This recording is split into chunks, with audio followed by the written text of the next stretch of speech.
Initiating download. Podcast download complete. It's the SuperPowHer podcast. Deya Direct, the fly and fab go-to girlfriend, is all about bringing you interviews with celebrities, information, and her super friends. and inspiration that take your life to the next level. Deya Direct gets real She doesn't just interview, she goes in. Deya Direct makes a difference. with SuperPowHer. Hey now, it's Deya Direct. This is the SuperPowHer podcast, if this is the first time you're seeing the show. But listen, this is the place where superfly women testify and we share tools to really help you take your life to the next level. And I am so excited about season 2. Not only that, but I'm excited because my good girlfriend, who is or was the queen of radio, and now she has transitioned into the what? King of radio? Child, I don't know, but listen, Miss Dede in the morning is here on the SuperPowHer podcast, and we are going to talk all things super, okay? So, hey girl. Hey, girl.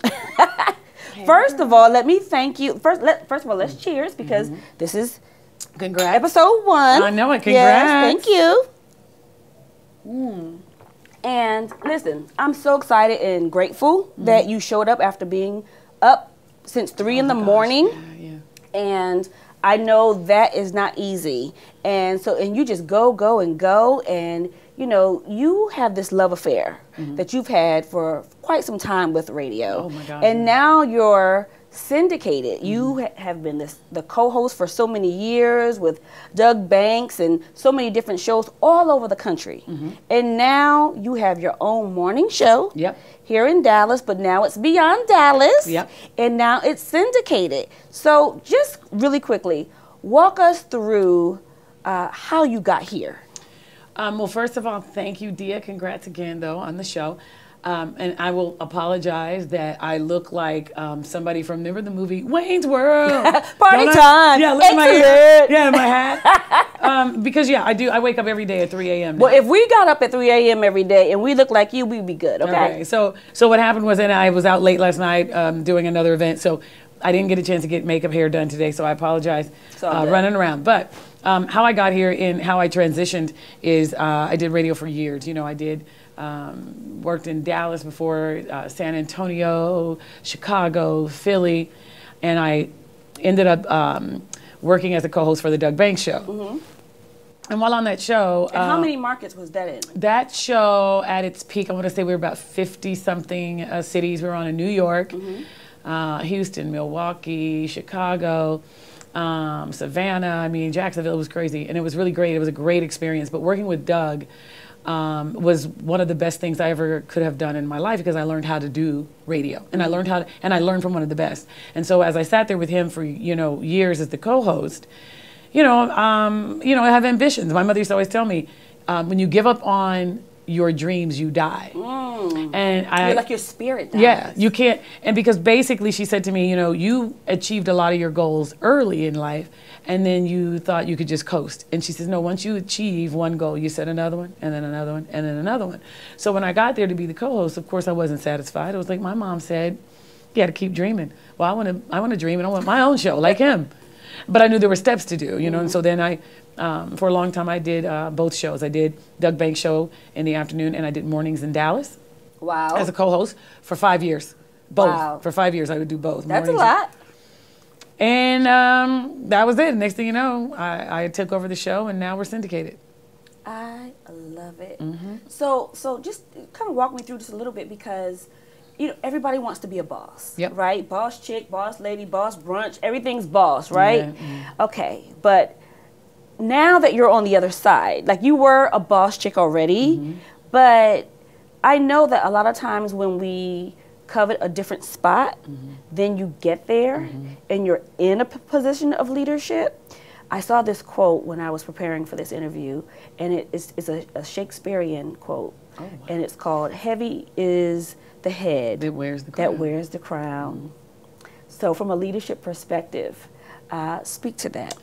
It is, and I'll be honest with you, and you and I have had conversations, about the fact that, and I've been having this conversation with a lot of boss women, and the reason why I do that because we're really using that word and we're overusing it to me.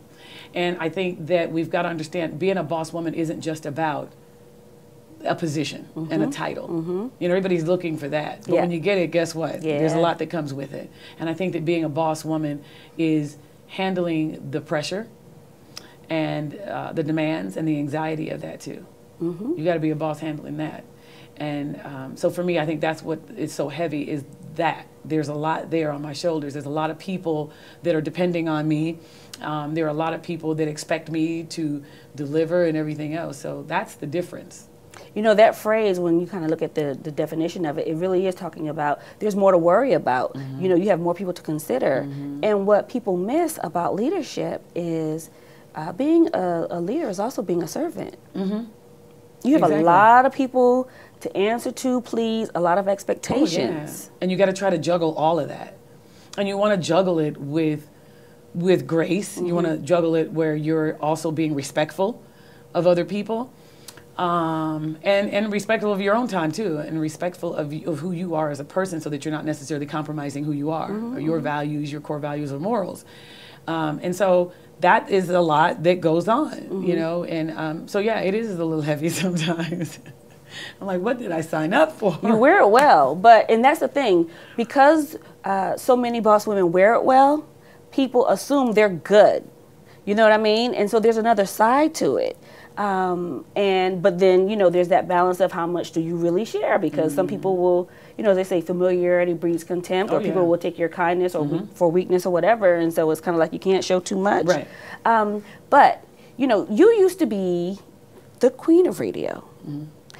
Now you're calling yourself the king of radio. I want to know why, and also I want to know how the men in your life respond to that. Well, this is the reason why. You know, when I got started, when they put me in the position as the lead, the female host of the show, because generally, for years, it was the woman on a morning show was normally the co-host, or some people would call her the side chick. And I finally got a chance to be the host. I've probably been the host of this show for 6 years now, almost 7. And so when I took over in that position, there weren't as many women doing it. Can you believe that the strides that have been made has only happened in the last 2 years? Yes, I can. But when they put me in the position, there were very few women. And then after the success, I guess they're all saying, well, I guess we can now do that. And so, yeah. But the thing about it is that, so when they put me in the position as a woman, I was going up against some of the greats. I was going up with the greatest, to me, Tom Joyner in urban radio. I'm going up against him in the morning in Dallas. And I was also going up against... How did that feel? I wanted to be like him, actually. And I never knew this.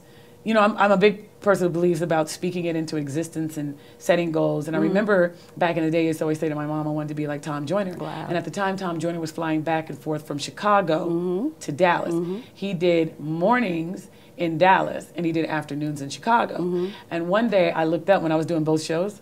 I was doing mornings in Dallas on K104, and I was doing afternoons in Chicago on V103 with the Doug Banks Show. So I spoke it into existence, right?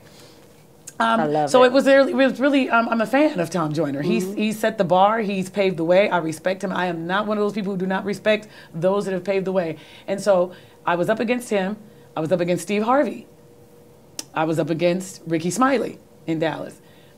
And eventually, guess what? Guess who rose to the top? Guess who was winning in that race for the urban listeners? It was me, Dede in the Morning. Work, girl. So the woman came in and eventually became the #1 show. And I'm like, well, you know what? She's the king. I know that's right. I'm gonna take the king then. If I took the crown, I'm gonna take the king. I'm not gonna make it gender specific. I did that, so that's what that is. That's why I'm gonna say it. I'm gonna take their crown, and it was the king's crown. Now I'm the king. So did you get a certain kind of response from men about it? Oh, men hate it to this day. There are a lot of people who hate it. They're like, why? What do you mean king? I'm like, well, it's a great conversation. Then I just take it from them. You know, Ricky took it from Steve, or somebody took it from Tom, and then I took it back. I took it there myself, and we're doing the same job. So I'm the king too.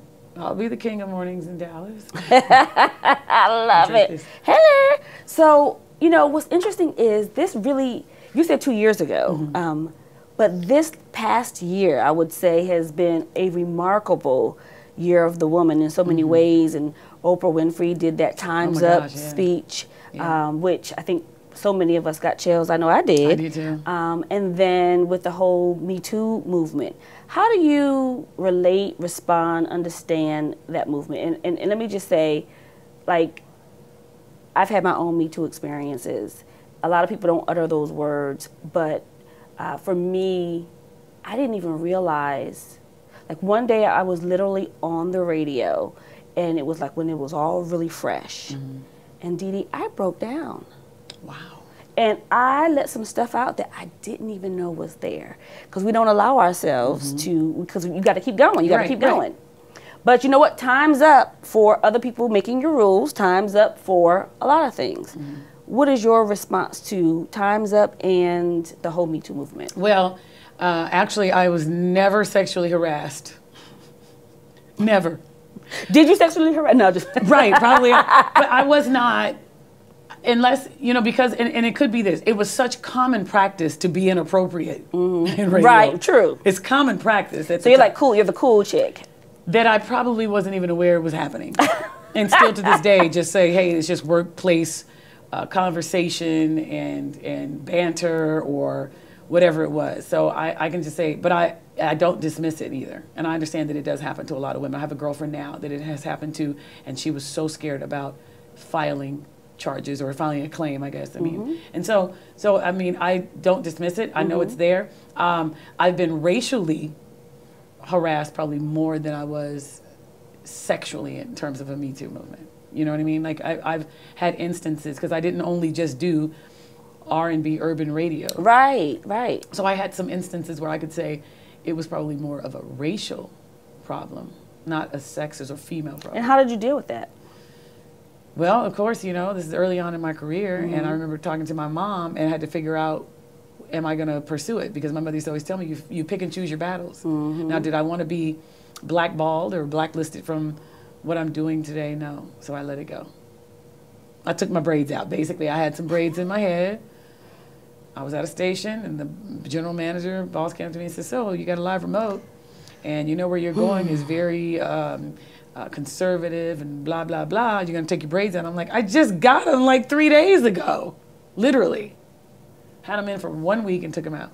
But you know, there is something to be said for knowing your audience. And when you know the industry that you're in, it's kind of what you sign up for too. You know, like there is a balance. Like you could be all the way going in, but if you want to be in a certain industry, you have to know the standards and expectations too. And so I think there is a balance. Right. And so recently, the Black Women's Equal Pay Day was commemorated, and which is a big issue. I mean, it's one thing to get the title. It's one thing to say, you know, time's up, but the money counts. You know what I mean? So, I mean, if you really want to talk about equality, so that's an area though where a lot of women are still intimidated. I'm wondering if you can give us a story or some tips on and some wisdom on the power of negotiation. Okay, I can just tell you this, that you know, with me doing radio, one day I looked around and I thought where I wanted to be, and I noticed that every man that I saw, from Tom Joyner to Doug Banks, who I worked with, to Ryan Seacrest, to whoever else that is, you know what I mean, out there that's doing their thing, Steve Harvey or whoever. You notice that all those men have representation. Yep. Every single one of those guys. And one day I said to myself, I'm doing myself a disservice. I need to go get representation. Not only did I need it just because I also know that as women, I think men know they can play and prey on our weak spot and our sensitivity and our understanding nature. And I said to myself, okay, I see how they're playing. If I want to play with the big boys, I better play like the big boys. Okay. And I went and got representation. And I've had it ever since. And I have had no problems, really.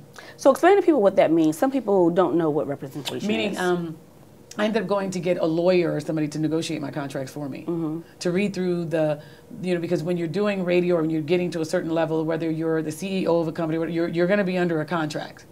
And so for me, I went, okay, I'm not a lawyer, and I need somebody to help. Even though I know I can understand it, there's other things I'm not paying attention to, and there's other legal wording that I probably need to protect myself. And so again, if I wanted them to see me as one of the big dogs, I needed to see myself as a big dog. Talk on. And I needed them to see it too. So I was like, hey, they got representation, I'm getting me some too. And I went and got a lawyer who negotiates my contracts, looks them all over.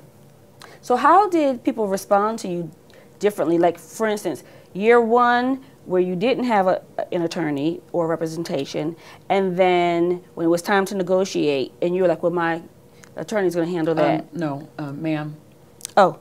I always had one. I'm going to tell you when I did it. Oh, excuse me. When they called me to do Doug Banks' show, to be the co-host on the show, it was ABC Radio Network. Okay. I heard ABC. I'm like, no dummy now. I went, ABC? And so I called, there were some other DJs, these guys that were doing mornings at the radio station that I was doing afternoons in Philly. They were doing mornings, and I said, hey, I've been offered a job. I need an attorney or a lawyer, agent, whatever. Who's yours? And they gave me the guy out of Chicago, and I'm still with him to this day. So he negotiated my first contract with Doug Banks as the co-host, and I continued to use him. So talk to me about what you've learned from being co-host to now being the host. Like, what have you learned about business or yourself, or things that maybe you judged other people who were in the, the big seat, and now you're like, okay, I get it. I think the biggest thing that I learned, not only just in business, the biggest thing that I learned was probably the mood of the room. And being the leader requires a lot of bobbing and weaving and acquiescing to sometimes, the people you work with, and figuring how to, lolly between the boss and them, or you get what I'm saying? Like, there's a lot of movement and pivoting, and and that's the part I didn't know. And there's a lot of moving parts that a lot of people don't even know and recognize. And you don't always You're the quarterback. Right, and you don't always tell them that's what you're doing. And you got to figure out what their strengths and weaknesses are. So you have to have enough emotional intelligence, basically, to know who you're dealing with and how you have to do what you need to do to get what you want. But you don't have to announce it. You just have to be smart about it. And know how to do it. It's a game. So the word of the day. It's a game. It is a game. The word of the day is leverage. And I know that you've learned some things about leveraging. What does leveraging mean to you? And for somebody who's like, okay, how do I maximize everything that I am or everything that I'm not? You would say what about leverage? My thing with that is, and the reason why I always say that, because that's what I was doing when I worked both jobs. And I knew that, here's the deal, I knew that one of them was going to pay me money to quit the other. And even though I was tired, for 5 years I did it, and I would get up in the morning and do a morning show, and I'd go home and take an hour nap, and then get up and do an afternoon show from 2 to 6. I was like, hey, they're going to pay me. Somebody's going to pay me to quit the other. That's what I mean by leverage. And it's about sacrifice to a certain extent. You're sacrificing something for a moment, for a long-term benefit. And I looked at that as, you know what, I'm going to hedge my bet, and I'm going to leverage this one with this one and this one. And that's all that was for me. And I think everybody's got to figure out what that is. Everybody always feels like, I need to get paid today. I need my money today. And many times people aren't looking down the line what something can get. I was on that show with Doug, the syndicated show, as the co-host. Was I making what I wanted to make? Not necessarily at first. But I said, you know what? I'm going to stay on this show, because guess what? They're listening for him every day. They listen. All the big wigs, people that they were listening to him, but they heard me. So what I did was took that opportunity that I knew that a spotlight was on him, but somehow, even though it was on him, I was right there, and they went, wait a minute, who is that? Yeah. So it's just knowing how to use what's in front of you. I love it. And you take advantage of the opportunity. You know what it reminds me of? It's like sometimes people go to church for the choir, but you're going to get the word while you're there. Right. So while I got you here, I'm going to maximize every single moment. So Dede, what is your superpower? My personality. You're using what you got. I use what I got. That's what I got. That's all I got. You know what I mean? That was it. My mother, she never told us, she never told me you were some beautiful girl, you're going to be a model, you're this. That was never talked about in my household. My mother said you're going to have to work twice as hard as the next person, actually 10 times as hard. She told me, look, my mother was real. You're black too. Mm-hmm. You're a female. Keep it real. She was always about that, and she really was not a big person who hinged on looks. Mm-hmm. My mother was not a big fan of that, and so it was never... That's probably why I can walk out looking like it's like this. And not it's about working. that. And it's working. It's not about that. I don't sell my look. I sell my personality on the radio. But once you're good with you, though, it changes Right. everything, right? People respond because they respond to the beauty and the comfort that you have inside yourself. Right. And so you kind of talked about your mama. We talked about this a little bit before. What would you say your testimony is? Gosh, my testimony would probably be that everybody assumes when they meet me and they see me out when I'm dressed up and the hair's done and the wig's on, girl, that you part wig. Yeah, and be cute. You be cute, girl. Right. Mm-hmm. Everybody assumes that, oh, she's got it together, or she never struggled, or she's never. And my thing is, I come from a mother who was a teenage mother. My mother was 16. She had her first child, and she had 5. Wow. Youngest of 5, and we really had a hard time. My father passed away when I was 6, and then she remarried, and there was a lot of craziness going on in her life that I witnessed. But she turned it around. That was what I saw. That's where I go, wow, everybody can do that, because she went back to school, got a real estate license, became the big time real estate person. Really? Yeah, she's just. And I remember though we were struggling at one point. I was like 19 years old, couldn't go back to school. We had financial problems. I didn't have my Pell Grant didn't come in. Child, please. Ooh, I remember them days. Well, yes, child. Yeah, and Lots of financial aid. Ma'am. And so they were like, you cannot come back to school until you pay that off. And I go back home, and I'm living with my mom in this little 1-bedroom, 2-bedroom apartment. And we didn't have money to pay the water bill. I was working at a radio station as a receptionist, and I remember walking to work all the time, and for an entire week, nobody knew. My mother and I didn't have any water. Wow. And we would go and buy just gallons of water and try to heat it up and give ourselves whole baths for a week. Not whole baths. Yeah. And but I remember during my lunch breaks, I would go to the library, and I would go pick up Architectural Digest and different magazines and just look through them, and I would see New York, and I want to live there, and I'd see houses, I want to live like that. And I was visualizing, not realizing, I was visualizing and speaking it and focusing on, I want to live like that, I want that, I want. So visualizing is what works for you. Oh my gosh, I'm a big friend, I'm a big proponent of The Secret. Oh, me too. Ooh, girl. I love this. Vision boards, speaking it into existence, and the best book I've ever read, and I always tell people to get it, is The Game of Life and How to Play It. You told me to read that book. That's a great. Yeah. First line will get you, because it talks about life is a boomerang, and it's the imaging faculty plays into part. Whatever you imagine or you see for yourself. I love it. So if you were a superhero, what would your power be? I don't know. What part of it, I would love kindness, because I think that needs to be something that I would wish I could throw kindness into everybody and into everybody's heart. Everybody needs to be a little bit more kind. And then the other one, I'd throw some laughter, because everybody needs to laugh a little bit and lighten up. It makes a difference, doesn't it? Be like, poof. We take ourselves so serious. Yes, nowadays. It's so much seriousness already in the world. I was just serious on this damn interview. But it's also a side note people hardly ever see. Have you ever noticed that? Yes, because you don't, the serious side, you mean? Because right. And that's what I was going to say, what would surprise people about you? I think if I were to answer that, I would say that you're deeper than people know, and you're thinking even when they don't think you are, and you are way far-sighted, and it's just like, but there's a wisdom to not always leading with it. Yeah. Because it becomes too much, it can intimidate people, all of those things. So in the spirit of lightness, okay, I want to play a quick game with you before we go, all right? So this game is called... Girl, this wine was really good, by the way. Girl, yes, listen, I want to loosen you up. It's been a long day for you, boo. I know it, okay. Right? That's what good girlfriends do. Yep, okay. We know what you need, baby. This game is called Fast or Slow. Okay. Okay? So do you do this fast or slow, Dede? Okay. Eating. Fast. Getting ready for an event. Slow. Response to change. Slow. Why? Because I fight it just slightly, and then I realize it's the best thing, and then I go with it. Okay. I have to process it first. Sex. And do it myself. Fast. I'm like, can we hurry this up? I got to get up at 3 a.m. I got to get up at 3 a.m. I don't have time for all of this. It's 8 years into marriage. Sorry, sir. Ma'am. Okay, making friends. Slow, fast. Fast, slow. No, fast, but then I slow it down. You know, I can. You get what I'm saying? Like, I can easily say. I can be friendly, Uh-huh. but we can't go too deep. It takes a long time. Right, because I don't know how much I want to let you in. Like, we can be cool, but are we really in? Right. And I was trying to do better with that. Okay. But, you know, you get burned. Sometimes you're like, wait a minute. We do. I thought we were really close friends. I know. I thought we were better. Okay, never mind. Oh, yeah. You always say, what is it called? Like, you're like on a date? Yeah, like you had sex too fast. Yes. Yeah. You're like, ooh, you know what? I thought we were friends.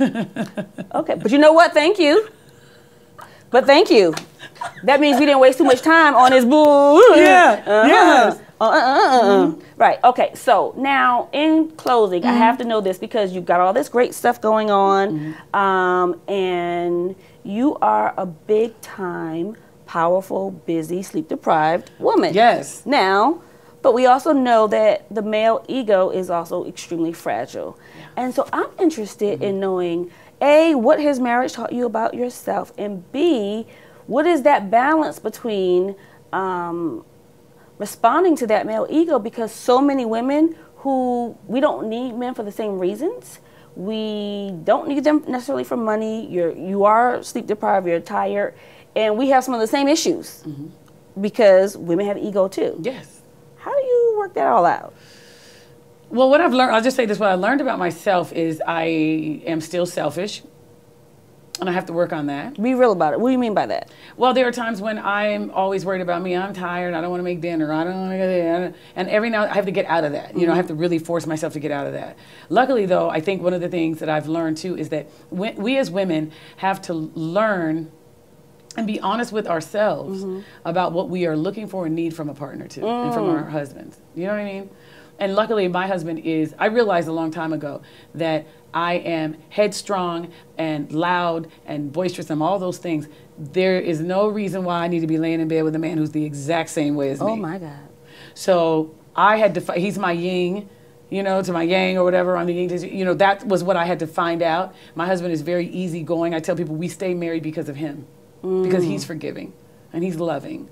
And so then he makes me, in turn, become a little bit more loving. You know, I look at him and I go, he didn't deserve that. And I have to apologize. I apologize a lot in my marriage. I have to apologize for I'm like, oh, he didn't deserve that. This man is good. This is a good guy. Yeah. But that's growth. And I'll just say that when you either are in a position of greatness or you're around greatness, you realize growth never stops, does it? Never. So Personally or professionally. Nope. And so people always who covet things, they think, oh, when I get there.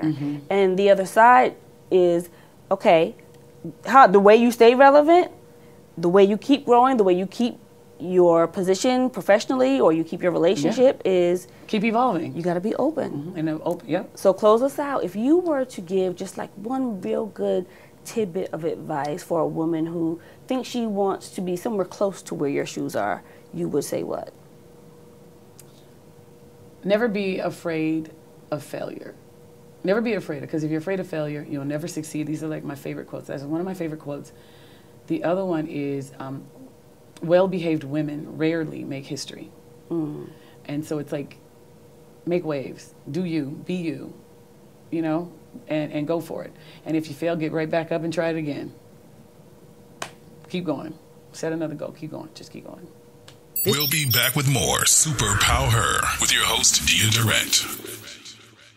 Have you ever been in a relationship, personally or professionally, that has failed? And it made you feel lost and discouraged? Well, what if I told you that you can literally leverage every single painful situation and make your pain pay you back? After all, it cost you something. Just like with a bank account, you want to get some interest off of everything that you've been through. All the tears, all the time, all the effort. Make it pay you back. Use it. Leverage it. Check out my Amazon #1 bestseller, Failure is Fuel, and experience how my testimony can fuel your life to the next level. We're back where Superfly women testify. It's the SuperPowHer podcast with your host, Deya Direct. And let me tell you, chap, that's why you need to get Failure is Fuel. Oh, I love it. Yes. Go ahead, girl. Because you realize that, I think that's really the beauty of it, is we fear failure, but what you don't realize is you need the process, because you don't know what you don't know. And it's not the end of the story unless you allow it to be, right? And so I appreciate you, Dede, sharing your heart, sharing your super story and your superpower all at the same time, even though you are sleep deprived. Girl, I'm good now. I had that wine. Okay, no, I don't know what wine does to you, but you must be on some different kind of super strength, superhero stuff, because wine takes me straight to sleep. Okay, but this is what we do. This is what it's all about, and it's good for people to just hear your story and to hear the strengths and the weaknesses. And I'm always blessed to be in your presence. I appreciate you. Listen, ladies, make sure you check Dede out wherever she's going to be as she continues to unfold in different cities in her syndication. And aren't you grateful for this opportunity just to kind of hear her heart and just kind of get the girlfriend side of her, you know what I mean, where she's not in the big chair. I mean, okay, you're in the big chair. Does that feel weird to you? No, I love it. I love it. So this is the SuperPowHer podcast. I'm your girl, Deya Direct. If you like the show, make sure you share it. Make sure you comment on iTunes. Tell everybody about it. And until the next time, listen, keep it fly.